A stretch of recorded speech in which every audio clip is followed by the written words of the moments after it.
The arena is of choice, 100,000 seats. Why? Because we are making a demonstration to the world, whether the arena is empty or not. We want to be in the biggest stadium we can find. And the mayor will be there, and the professional athletes will be there. People will come and watch and pay attention. Why? So we can create respect and recognition. And on that field, reciprocity, those volunteers will learn, connect, they will touch. We are creating a culture-shifting movement using sport at the heart of the experience. And so the idea of beginning the movement becomes the idea of including. Now, here's where the challenge comes up. We heard it today, Nils brought it up, and others, I'm sure. Including people into what? Oh, this is so people with intellectual disabilities can be like us? All like the normal people? Georgina's shaking her head, right? No. So here, right on the field, you can see the track on the left-hand side of the field. There's a 400-meter race. I think no one knows exactly who was in this race, but the story was told by people who were there.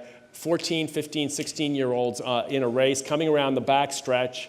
All these people, remember, probably never been in a race before in their lives, never had a fan cheer for them, never had a medal at the end, never had a ticker, a tape to cross.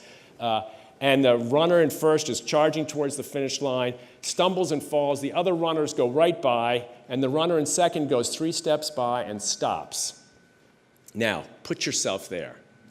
14 years old, orphan, institution, never had a chance at anything in your life, and there's a finish line right in front of you.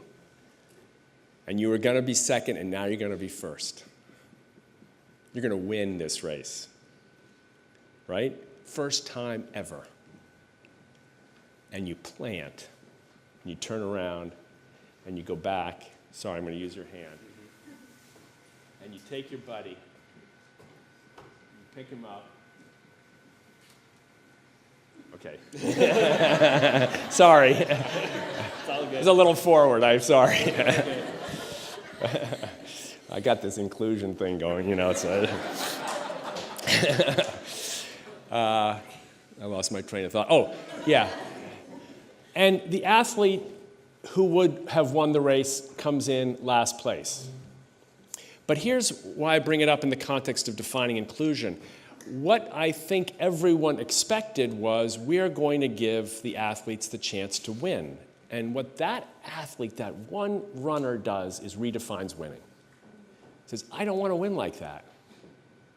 So it is not about conforming all of a sudden. This is a new definition of winning. This is not winning as dominance.